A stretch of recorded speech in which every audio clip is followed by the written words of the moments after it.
Kalau malam pertama? Aduh, malam satu. Malam pertama begini? Malam mungkin ya. Malam? Satu. Oh. Mungkin bisa juga. Gak tahu bagaimana interpretasinya ke mereka.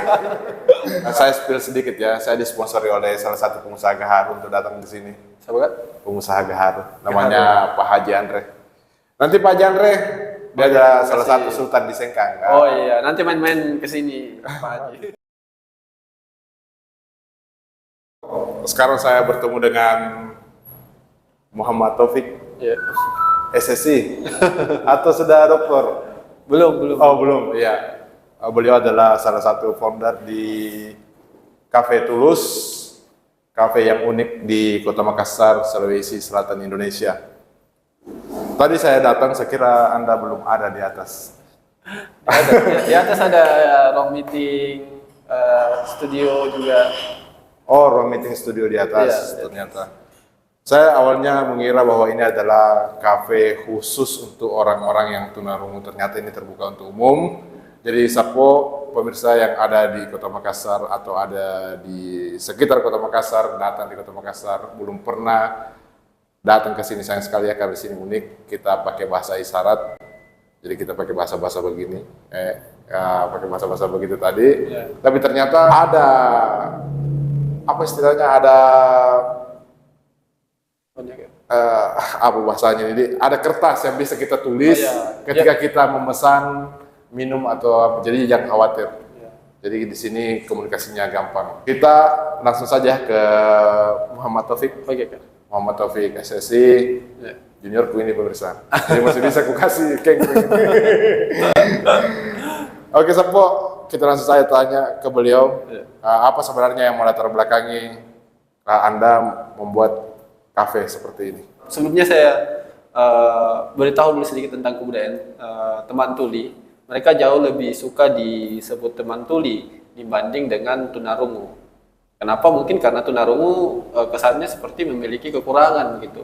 Oh. Mereka sebenarnya bisa atau mampu untuk mengeluarkan suara, cuman karena tidak punya referensi suara atau tidak bisa mendengar, jadi dia tidak bisa mengekspresikan seperti apa sih itu suara. Gitu. Jadi mereka lebih senangnya dipanggil tuli dibanding bisu, apalagi tunarungu itu. Nah, awalnya itu terinspirasi dari sebuah proyek karena kebetulan saya juga suka membuat video. Buat proyek video puisi. Kemudian dari proyek itu saya di sela-sela proyek komunikasi sama mereka, masih baru belajar bahasa isyarat sedikit. Dan mereka memang ternyata cukup didiskriminasi lah di masyarakat. Mungkin bedanya dengan difabel yang lain. Teman-teman tunarungu ini tidak terlihat secara fisik mungkin. Kalau teman-teman buta mungkin terlihat langsung nggak bisa ngelihat, atau yang cacat dan lainnya. Tapi teman-teman tuli ini beda gitu. Dia terlihat normal, tapi saat diajak berkomunikasi, di situ baru terlihat perbedaan antara kita dan teman tuli. Nah, itu yang membuat sebenarnya teman tuli cukup didiskriminasi gitu, atau tidak dianggap begitu terlalu penting di masyarakat. Sementara mereka juga memiliki kesulitan dalam komunikasi, sehingga saya tanya beberapa mereka itu bahkan kuliah di tempat-tempat yang bergabung sama teman-teman dengar gitu. Jadi di kelas ada beberapa ya siswanya banyak yang mendengar, dia sendiri yang tuli, jadi harus fokus mencatat gitu. Jadi dosennya harus benar-benar mencatat, sehingga keluar dari kampus juga saat mereka cari kerja ya mereka setara dengan teman-teman dengar gitu. Jadi kesulitan pekerjaannya di situ mereka. Sehingga saya cobalah berinisiatif gimana sih untuk buat lahan untuk mereka. Awalnya itu melatih mereka video dulu, sempat mengedit, terus setelah itu ngajar juga 3D, mereka interest sampai akhirnya dapat kesempatan untuk buat pelatihan menjadi barista, dan akhirnya sekarang bisa buat cafe ini jadinya. Oh, begitu ceritanya. Iya. Jadi teman-teman tadi sempat disebutkan bahwa kita itu pernah juga dipanggil sama salah satu TV nasional ya? Oh ya. Apalagi namanya judul filmnya dulu itu? Dulu lomba. Film pendek ya? Iya. Iya. Judulnya itu Berita atau Derita Tusuk Bakso. Oh, tusuk bakso ya, saya ingat tusuk bakso yang sempat jadi perbincangan juga ya. Ya, Perbincangan sempat teman-teman. jadi iklan lah di televisi juga, dijadikan iklan. Dari situ terus habis itu ketemu sama mereka-mereka ini. Ya, dari situ mulai banyak proyek video bareng, terus bikin-bikin film. Nah, terus di situlah ketemu sama mereka. Gitu. Oh, jadi sebenarnya saya malu pemirsa ya karena kita Ya. kita ketemu dengan konten kreator yang aslinya konten kreator sebenarnya pemirsa ya. Kalau saya cuma YouTuber biasa jadi. Nah, saya juga ini baru mau belajar konten kreator, belum ada konten malah sama sekali sekarang. Oh, belum ada? Belum ada. Paling Kenapa? paling buat video untuk perusahaan atau ambil video untuk perusahaan itu aja, belum untuk pribadi belum ada sebenarnya. Itu baru mau coba juga ini ke arah sana. Oh iya.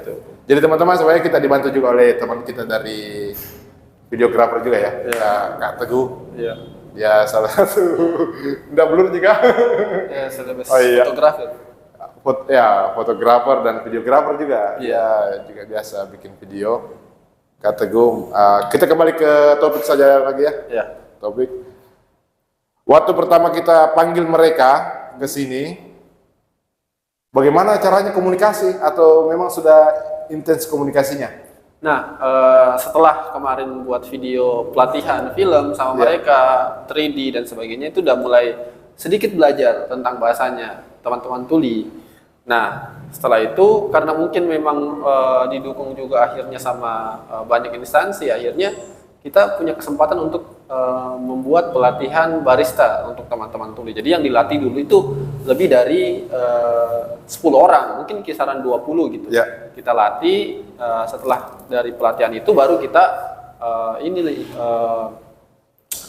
saring lagi nih berapa yang kira-kira bisa konsisten kerja dan sebagainya. Ya, akhirnya kemarin terpilih 3 orang teman tuli yang sekarang bekerja di Cafe Tulus gitu.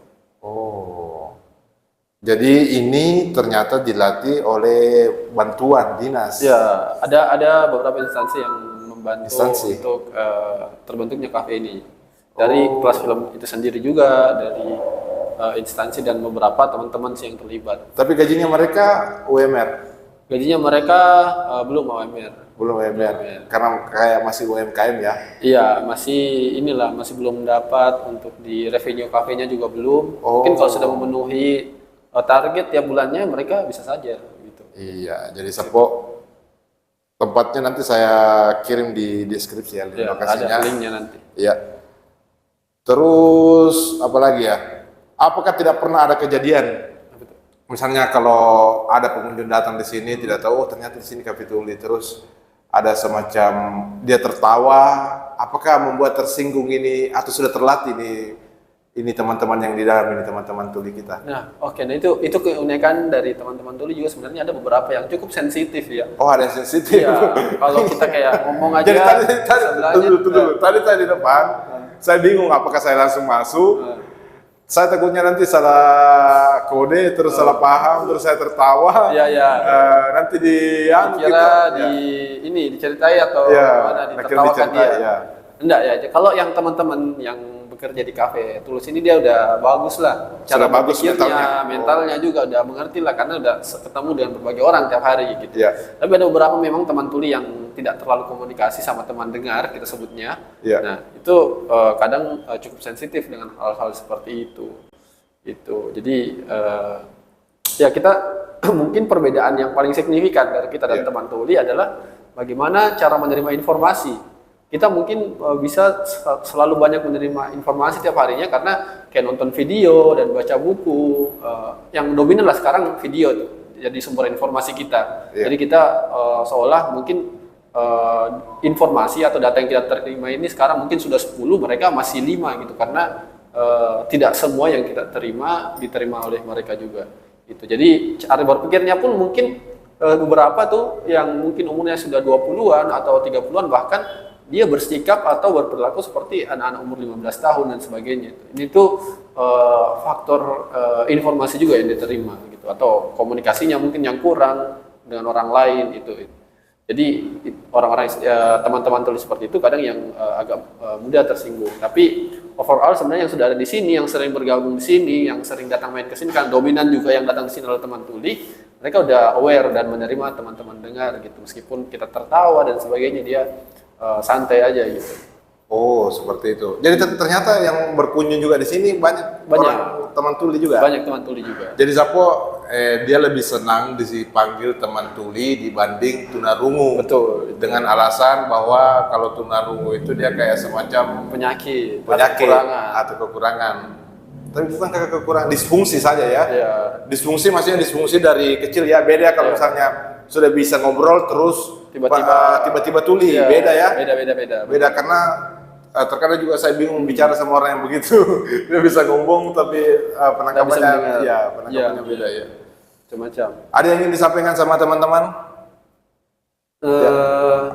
Kalau saya mungkin teman-teman wajib sih sebenarnya, apalagi di Kota Makassar atau mungkin yang sempat berkunjung ke Makassar untuk datang ke Cafe Tulus namanya, terletak di Antang, Jalan Ujung Bola nomor 10. Karena masuk di sini kita akan melihat kayak lingkungan yang berbeda gitu. Mungkin kita sudah sehari-hari ketemu orang-orang yang biasa ngobrol dengan kita, terus kita datang ke sini, kacamata kita sedikit jadi lebih luas nih. Ada ternyata loh orang dengan kehidupan gitu, kayak dari kecil sampai sekarang nggak dengar. Gimana sih kira-kira experience orang-orang seperti itu, kita mau coba untuk gali dia kayak gimana, bagaimana dia berinteraksi sama kita, pandangannya mereka juga seperti apa, itu sangat menarik pokoknya. Jadi tempatnya pun juga didesain seinklusif mungkin, makanya ada tulisan bahasa isyarat di tembok agar orang juga paham untuk bagaimana berkomunikasi dengan teman-teman tuli. Iya. Gitu. Tadi waktu mau ke WC saya bilang begini, langsung dia paham, langsung dia tunjukkan ke dalam. Wow. WC, benar. Jadi WC. Jadi kalau begini walanai. Walanai itu kayak. Kalau begini loh. Sarajevo. Macam-macam itu bahasanya. Kan kalau yang di dinding ini per huruf, tapi sebenarnya bahasa isyarat juga ada per kata. Jadi misalnya ada juga per kata. Iya. Oh. Kayak datang. Datang itu bahasa isyaratnya kayak gini. Oh, begini. Iya, datang. Oh. Terus malam, pagi, siang. Jadi ada tiap-tiap kata juga sebenarnya ada bahasa isyaratnya. Oh. Jadi mesti dihafalin juga kalau misalnya benar-benar. Kalau malam pertama? Aduh. Malam 1. Malam pertama begini? Malam mungkin ya. Malam 1. Tapi mungkin bisa juga. Bisa begini. Gak tahu bagaimana interpretasinya ke mereka.